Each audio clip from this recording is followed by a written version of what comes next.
Olá, pessoal, sejam bem-vindos ao nosso podcast. Hoje, o nosso primeiro episódio, e aí, para começar esse episódio, a gente tem um grande convidado aqui. Meu nome é Felipe Lima, e para falar com a gente hoje, eu tenho o prazer de ter o Laerte Sabino, nosso CEO da Icarotech, que vai bater um papinho com a gente aqui sobre tecnologia, o impacto disso e as tendências que vêm por aí. Tudo bem, Laerte? Seja bem-vindo. Bom dia, Felipe. Bom dia a todo mundo. É um prazer estar aqui, inaugurando esse podcast. Acho que é uma excelente iniciativa. Fiquei muito contente quando vocês tiveram essa ideia, criaram esse novo conceito de comunicação. Eu espero contribuir, espero participar com uma conversa que seja útil para todo mundo que vai estar escutando, compartilhando um pouco dessa nossa experiência e um pouco daquilo que a gente enxerga que vai acontecer pela frente. Bom dia. Legal, Laerte. Bom, esse ano a Icarotech completa 23 anos, é uma jornada grande e com certeza nesse período muita coisa mudou. Tenho certeza que você viu de perto tecnologias acontecendo nas empresas, o negócio mudando, a questão do digital tomando uma proporção totalmente inesperada, talvez, há 23 anos atrás, para aquilo que hoje tem acontecido, né? E eu tenho certeza que você tem muitas histórias para contar, né?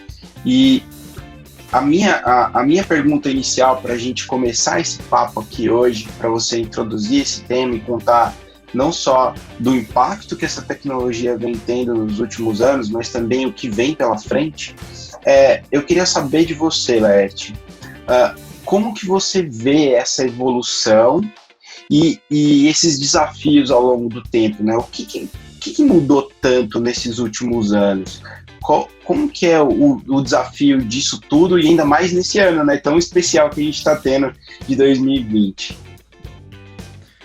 Felipe, ao longo dessa história da Ícaro, são 23 anos, é uma longa jornada, uma caminhada muito interessante. A gente pôde presenciar e acompanhar de perto, numa visão direta, grandes revoluções tecnológicas, grandes inovações, grandes mudanças.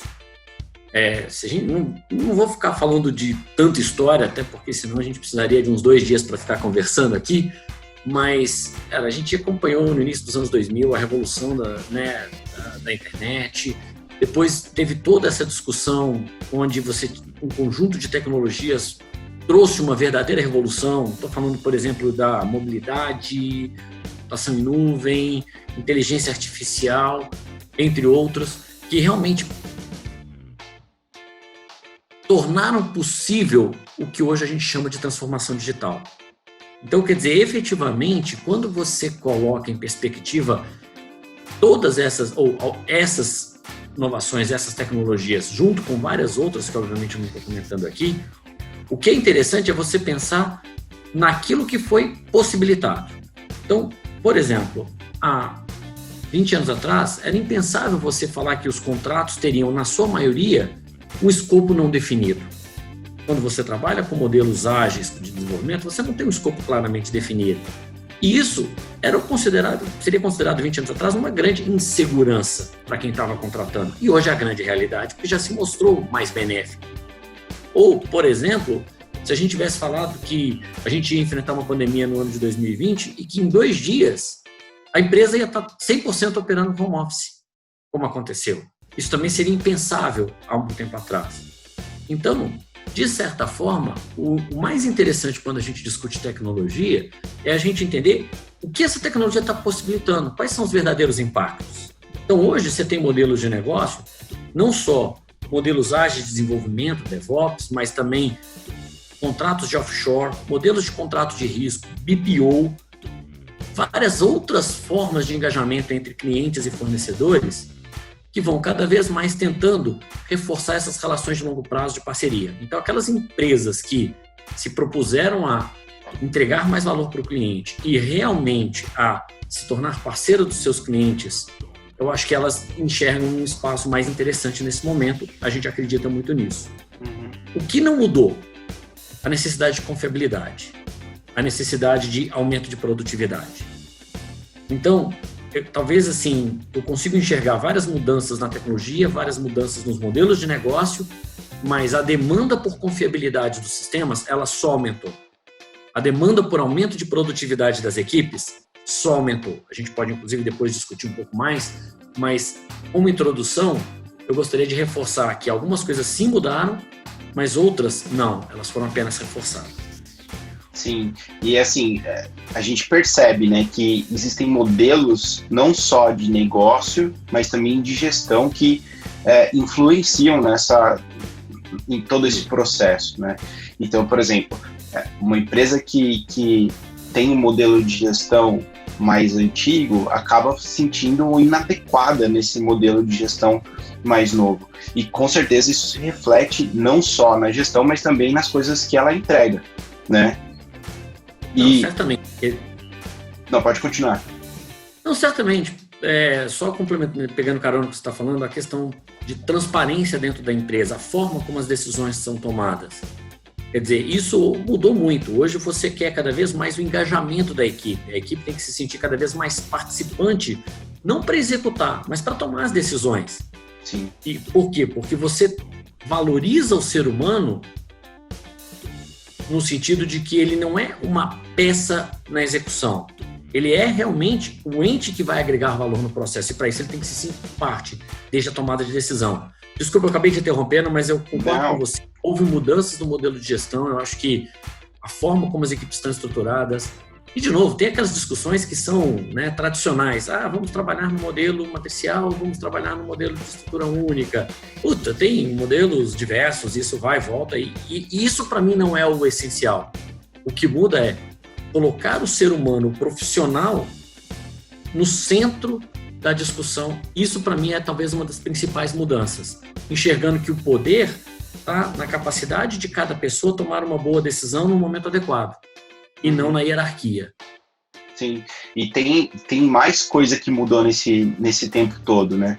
A gente fala muito a questão de customer experience, a parte de evolução dos canais. Então, o que mais você acha assim, que vale destacar de coisas que foram transformadas ou que tiveram um maior impacto, né, nessa evolução de lá para cá? Falar de customer experience, customer centric, etc. Eu me recordo de uma frase do CEO da Sony, mais ou menos uns 30 anos atrás, essa inclusive é pré-Ícaro, onde ele falava que não acreditava muito em perguntar para o usuário, para o cliente, o que o cliente queria. Por quê? Porque o cliente não sabia o que a tecnologia podia disponibilizar. E, por um lado, até hoje eu vejo valor no que ele falou. Só que o que acontece é que hoje a gente tem mecanismos de disponibilizar a tecnologia para os clientes, os usuários, não de uma forma 100% acabada, de uma forma semi-acabada. Para quê? Para a gente conseguir descobrir o que realmente o cliente quer. Então, hoje, eu acredito que cada vez mais a visão customer-centric é você colocar o cliente no centro, não só na hora de executar lá na frente, mas até para entender o que ele quer. Existem, inclusive, técnicas, né, como biomimetização, outras formas nas quais o marketing tem como papel principal descobrir o que o cliente quer e não levar uma proposta de valor pronta e acabada para o cliente. Então, quando a gente fala de Customer Experience, eu acho que a gente pode dar um passo atrás e olhar com uma forma mais ampla como Customer realmente centric, onde o cliente ele começa a ter a sua participação escolhendo o que ele quer, onde você vai engajando o cliente desde o primeiro momento com as possibilidades do que você pode oferecer, permitindo que ele escolha aquilo que é mais interessante e aí você vai adequando a sua oferta. E quando que isso termina? Na verdade, não termina nunca. Por quê? Porque os clientes, eles esperam cada vez mais ser tratados como indivíduo. O que você gosta de fazer, a forma como você gosta de ser tratado é diferente da forma como eu gosto de ser tratado. Então, a personalização, né? A personalização ao extremo. Questões como essa não eram viáveis há um tempo atrás. Hoje são. Por quê? Porque para fazer isso de uma forma que seja rentável para as empresas e economicamente viável para os clientes, o que você precisa fazer? Você precisa, de alguma forma, automatizar ou estruturar esse processo. Então, hoje eu enxergo que tecnologias como Big Data, Machine Learning, etc., são fundamentais para você compreender o comportamento do cliente. E depois você vai ter um outro arcabouço de tecnologia, por exemplo, falando de omnichannel, de integração de APIs, de automação, de inteligência artificial, para você conseguir fazer o engajamento com os seus clientes de uma forma individualizada e personalizada. Então, falar efetivamente de Customer Experience, para mim, remete muito ao Customer Centric, que tem tudo isso que eu comentei. E é inviável você fazer isso se na outra ponta você não tiver uma eficiência operacional como centro, como norte da sua operação. Por quê? Porque quando a gente, hoje, cada vez mais dentro da economia digitalizada, a gente enxerga preços caindo. Hoje você tem uma série de aplicações que você não paga nada por ela como pessoa física e que, se você tiver que pagar, paga pouquinho, com muitos serviços. Isso gerou uma expectativa nas pessoas de muitos serviços a preços acessíveis. Então, além de você entender o que o seu cliente quer, que é a personalização, Customer Experience, Customer Centric, você tem que conseguir entregar isso de uma forma muito eficiente, com muita qualidade, a um custo muito baixo. Então, na minha visão, não dá para falar de Customer Centric se na outra ponta você não estiver falando de eficiência operacional. Sim. E para isso, você vai ter que enxergar que os seus concorrentes não são mais só os seus vizinhos. Hoje, você pode estar concorrendo com empresas que podem estar em qualquer lugar do mundo, e mais, com startups que chegam sem regras, sem Sarbanes-Oxley, sem regras de compliance, sem, né, todo um arcabouço de decisões e de histórico e de bagagem que tornam você diferenciado, mas também te amarram em determinadas situações. E isso são ameaças, são encarados como ameaças e são ameaças. Sim. Agora, também são oportunidades. Porque essas tecnologias estão disponíveis não só para todo mundo, inclusive para as empresas aqui no Brasil, para os nossos clientes. E só para amarrar com um pouco do que eu estava falando da questão da mudança do modelo organizacional, o que une esses dois mundos, na minha visão? Tem um conceito que, né, isso já foi usado inclusive como slogan de outras empresas em algum momento, mas eu acho que ele é muito interessante. Quando a gente fala de automação, que tem muito a ver com o que a Ícaro faz, a gente vai poder elaborar um pouco mais, mas qual que é o ponto? Automação para mim significa free the human. Você tirar do ser humano o ônus daquelas atividades manuais, braçais, que sobrecarregam, que ocupam o tempo e pior, né, e pior do que o tempo, ocupam a mente do ser humano, onde a gente parece estar trabalhando muito, mas na verdade não está criando, a gente está só executando. Então, quando a gente traz esse conceito e engaja os nossos profissionais na tomada de decisão, na participação, não só do que vai ser feito, de como vai ser feito no dia a dia, com autonomia para a tomada de decisão, porque você tem outros mecanismos de controle e tira esse ônus da operação da mão dos profissionais, você vai ter o melhor dos mundos. Aí você vai conseguir ter uma equipe engajada de um lado, entregando para o seu cliente da outra ponta eficiência operacional e uma experiência de usuário muito interessante. É porque uma das coisas que às vezes as pessoas esquecem, né, é que existe o cliente externo, que é aquele que compra o seu serviço, compra o seu produto, compra aquilo que você está vendendo, mas você tem uma gama de clientes internos enorme, né? E esses clientes também têm. Exato. A gente chama de usuários, que a gente não chama nem de cliente. Exato. Só que assim, esses caras, né, essas pessoas que são usuárias, que são clientes internos, eles também sofrem o impacto dessas tecnologias, né? Por exemplo, você pega a inteligência artificial, ela pode ser aplicada tanto para fora quanto para dentro, né? E a automação, ela cobre toda essa parte interna de uma forma especial, né? A gente sabe que as automações, além de ajudarem na eficiência operacional, elas ajudam nessa parte do ser humano a ter uma tomada de decisão mais eficiente, né? O que acaba tendo um impacto para o cliente final. E às vezes a gente esquece que esse cliente também existe, né? Eu fiz a brincadeira com, né, a gente chama de usuário, porque às vezes a gente esquece que ele é um cliente importante, né? Que o cliente interno é um cliente importante. e que ele precisa efetivamente ter as suas... ser atendido no sentido de que ele precisa ter bom apoio ferramental com os processos também. Não só a experiência do cliente externo, mas a do cliente interno tem que trabalhar. A gente tem um dos conceitos que a gente trabalha bastante, que é o conceito de Human Augmentation. O que é Human Augmentation? Nada mais é do que qualquer ferramenta ou tecnologia que você possa colocar para aumentar a capacidade do ser humano de executar uma tarefa, para tornar aquele ser humano mais forte, mais inteligente, mais ágil. Então, quando você coloca, por exemplo, né, aqueles tratorzinhos para fazer empilhadeira das caixas nos supermercados, é o Human Augmentation, porque antes as pessoas tinham que pegar na mão e colocar lá em cima. Então, nesse caso, você ainda continua tendo um ser humano fazendo aquela tarefa, mas ao invés dele carregar as caixas pesadas, ele está pilotando aquele tratorzinho que pega e coloca a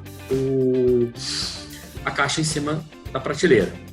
Exemplo muito mundano, mas eu acho que dá um pouco da visão que não é só alta tecnologia o Human Augmentation, tudo aquilo que permite usar.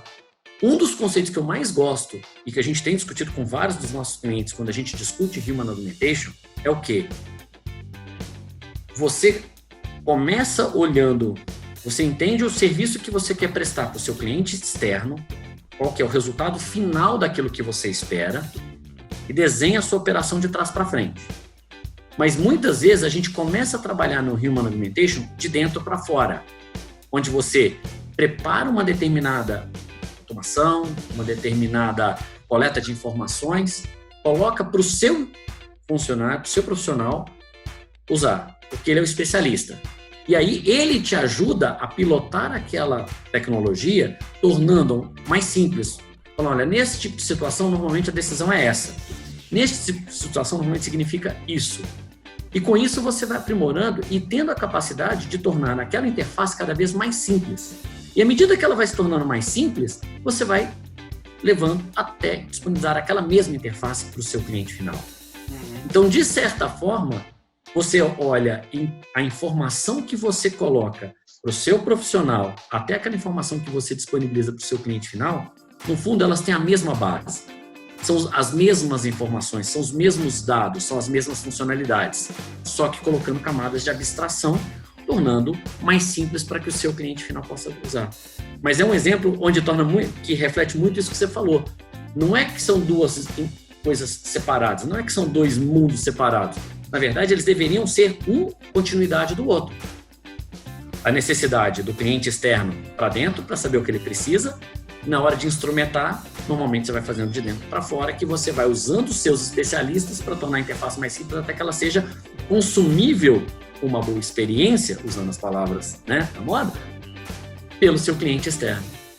E querendo ou não, isso é você centrar no próprio cliente, né? Porque você está proporcionando uma evolução que vai de ponta a ponta.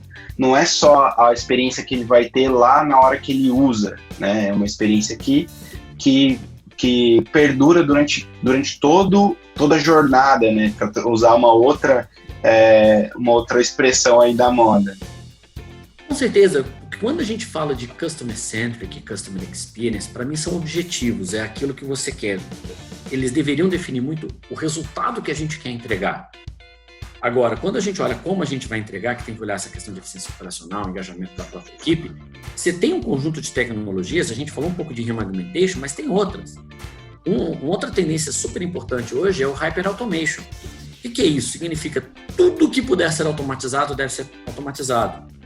Estou falando de automatizar atividades, eu estou falando de automatizar processos, eu estou falando de automatizar execução, eu estou falando de automatizar decisões.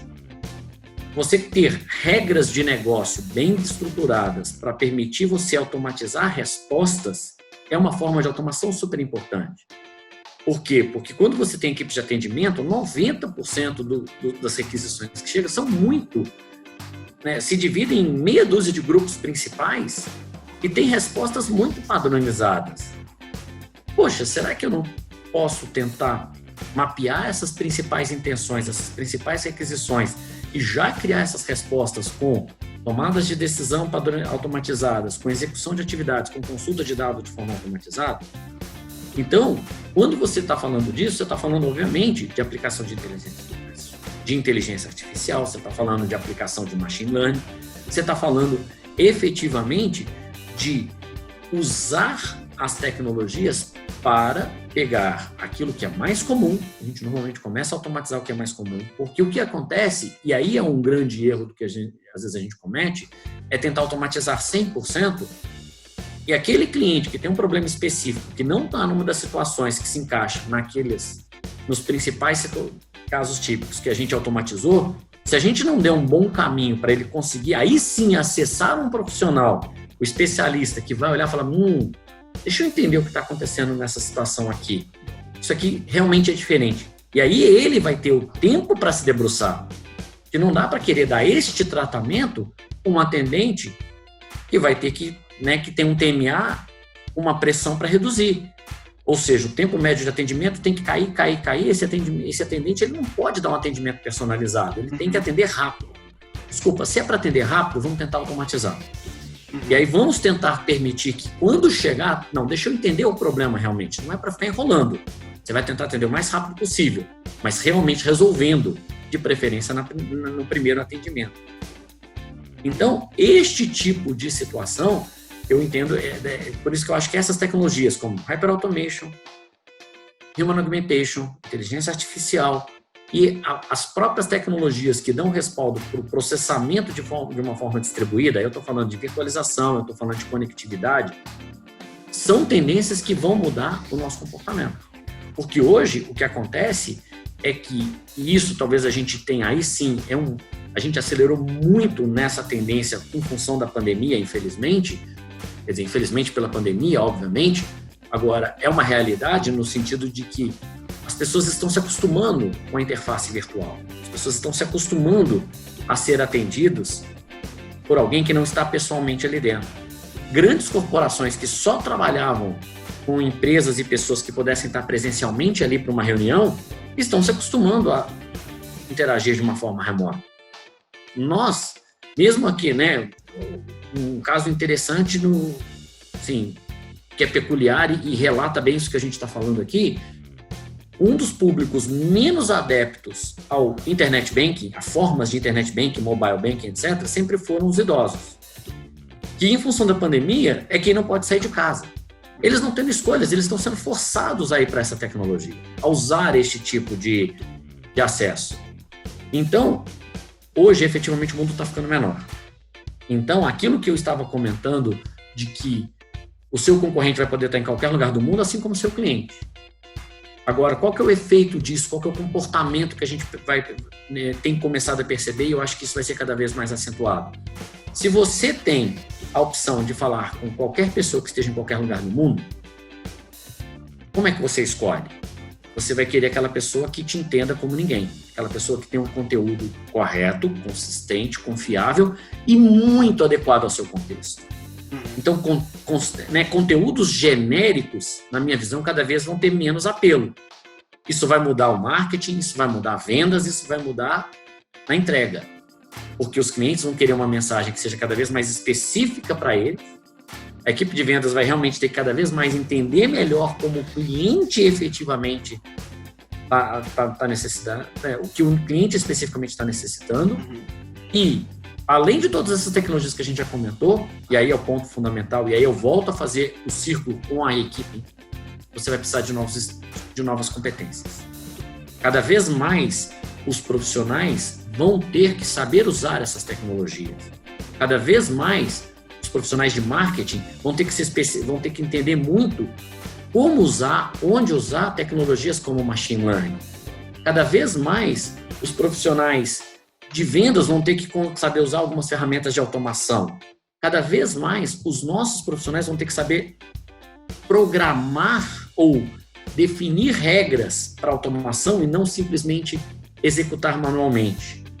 Então, na minha visão, você tem uma forte mudança tecnológica, você tem mudanças de comportamento e isso vai requerer uma mudança, uma evolução muito grande dos skills. Capacidade analítica é hoje fundamental. Aquela pessoa que executa muito bem, ela sempre vai estar concorrendo com a automação. Aquela pessoa que sabe definir o que tem que ser automatizado e sabe analisar os dados para entender qual é o melhor curso de ação, essa pessoa vai ser o grande diferencial cada vez mais. Então, hoje, como profissional no mercado, eu diria que a gente vai ter que se reinventar cada vez mais rápido, né? Buscando esses novos skills, com perfil analítico, com capacidade de usar as várias tecnologias disponíveis, porque senão a concorrência se torna desleal. Não interessa quão forte a pessoa ela não consegue concorrer com uma pessoa que sabe pilotar o tratorzinho. Sim. Não interessa quão rápido você execute, você nunca vai ser mais rápido que a máquina. Então, na prática, você precisa saber usar a máquina a seu favor.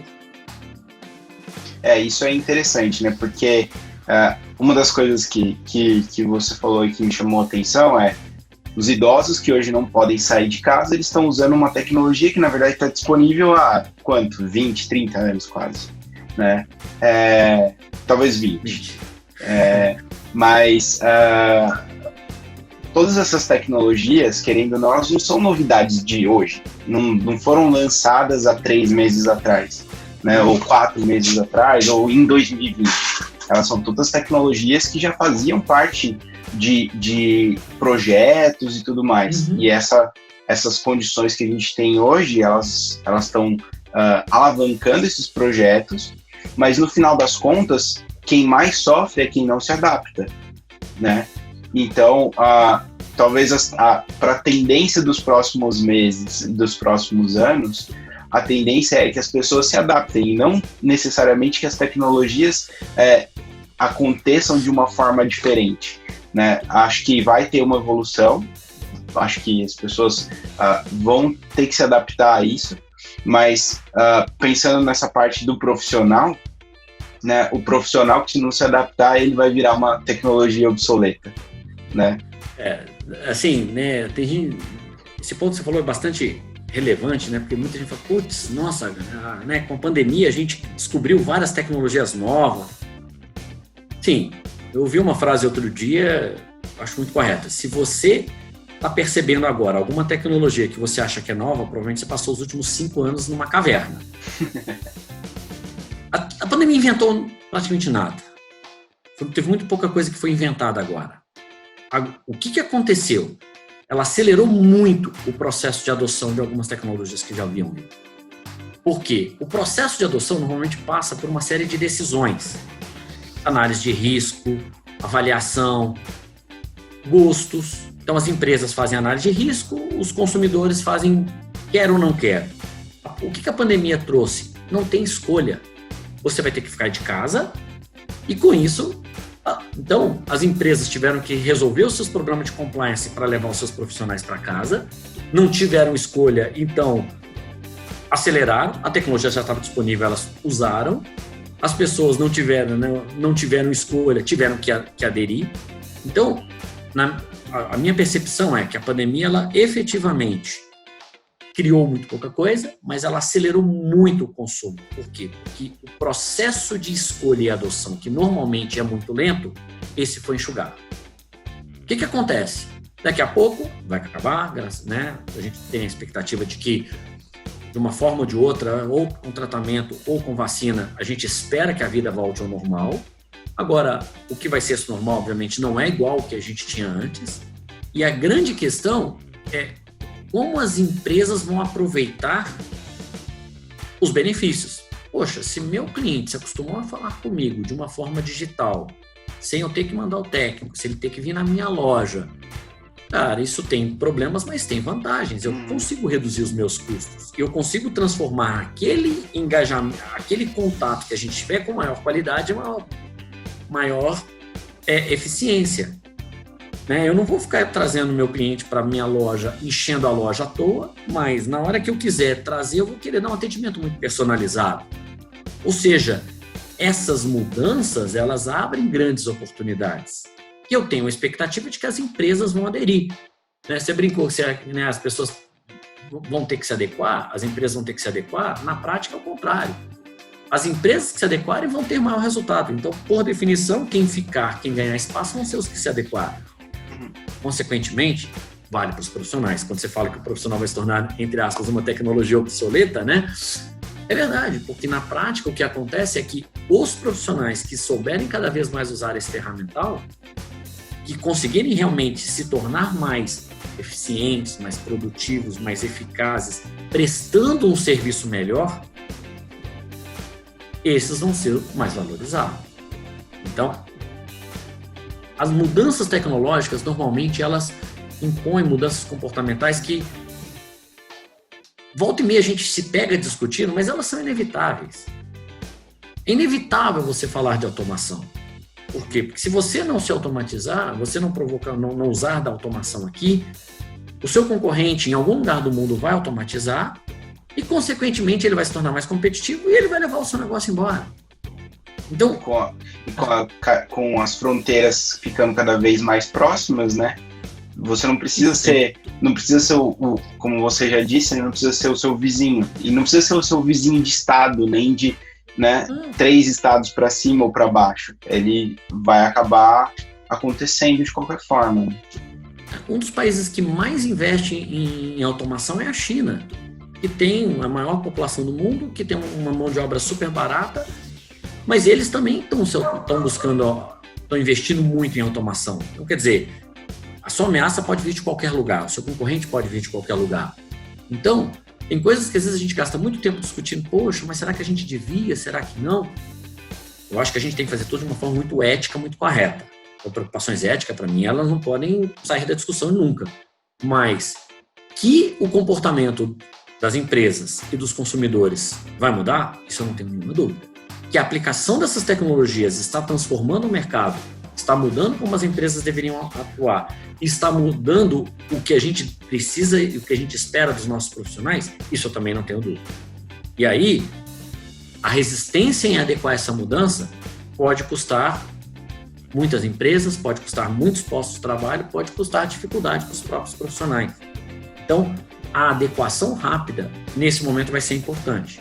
Porque se tudo isso já vinha caminhando de uma forma acelerada, a pandemia colocou num fast forward, tornou isso mais rápido ainda. Legal, Laerte. Acho que fica claro, né, pra gente toda essa evolução que aconteceu e também o que vem pela frente, né? Então eu queria te agradecer, porque infelizmente a gente podia ficar aqui o dia inteiro conversando, que eu tenho certeza que ia sair muita coisa legal, mas infelizmente a gente está chegando no final, já deu o nosso tempo, a luzinha já acendeu, mas para a gente fechar, antes de você se despedir, eu também, eu queria só deixar para você falar, se você quiser, né, quais são as suas dicas, assim, né, o que você acha, então, para resumir, se fosse para resumir, quais são as principais coisas que um CEO, um CIO, alguém que tem uma posição de direção ou alguém que tem uma posição de liderança deveria olhar para os próximos meses e anos aí? O que você vê? Eu queria resgatar 2 pontos. 1, ao olhar para fora, abordagem customer-centric. Comece do que o seu cliente realmente espera, crie formas de engajamento que tragam uma boa experiência, crie formas de descobrir o que o seu cliente realmente quer, ao invés de ficar tentando empurrar aquilo que você acha que é o adequado com uma mensagem maciça. Cada vez mais eu enxergo que a opção vai ser, né, os clientes vão ter opção, e como eles vão ter opção, você ser a melhor opção é a melhor forma de você crescer. Olhando para dentro, eu vejo às vezes, quando volta e meia surgem novas tecnologias e as pessoas às vezes se confundem a parte com o todo. Hoje é muito comum falar de RPA, que é uma tremenda tecnologia que ajuda muito a resolver vários problemas. Mas automação é muito mais do que só RPA. Automação é também RPA. E o que eu enxergo é que o mais importante hoje para as empresas, olhando para dentro, olhando a questão de eficiência operacional, é não selecionar uma tecnologia de automação. É criar uma cultura voltada para a automação. Criar uma cultura que valorize a automação. Criar uma cultura que pegue os profissionais que realmente enxergam aquilo que pode ser automatizado e mostram como aquilo pode ser automatizado e apoiam na automação, são valorizados. É criar uma cultura que pega o resultado final que vem do Customer Centric e que traduz e fala, este é o resultado que eu preciso entregar. Então, eu vou tentar automatizar este processo e não automatizar a atividade que eu faço hoje, apenas. Então, eficiência operacional, ela vai estar sempre muito associada com automação, mas automação não é uma tecnologia só, não é uma ferramenta só. Na minha visão, deveria ser uma cultura empresarial, onde cada decisão está valorizando o intuito, a vontade e a colaboração da equipe em automatizar, óbvio, tentando nunca perder em mente aquilo que é o resultado final que o seu cliente espera. Então, se eu pudesse deixar, compartilhar o que eu acho que seria fundamental para um CEO, para um CIO estar olhando aqui para frente, para fora, Customer Centric, para dentro, cultura de automação. Legal, Laerte. Muito obrigado. Eu espero que você tenha gostado, assim como eu, desse papo que a gente teve. E eu espero também que as pessoas que estão nos ouvindo e algumas nos vendo também possam contribuir com a gente, mandando um e-mail para podcast@icarotech.com. Manda seu comentário, manda o que você achou, sugere novas conversas. Tenho certeza que o Laerte vai participar de muitos outros daqui para frente. E eu espero que a gente se veja em breve, Laerte. Não só pela câmera, como a gente tem se visto, mas também pessoalmente. Com certeza, Felipe, obrigado. Me diverti bastante, foi muito divertido esse papo. Estou à disposição. Bom dia a todo mundo, espero que tenha sido útil. Legal, Laerte. Um abraço, até mais. Um abraço, Felipe. Tchau.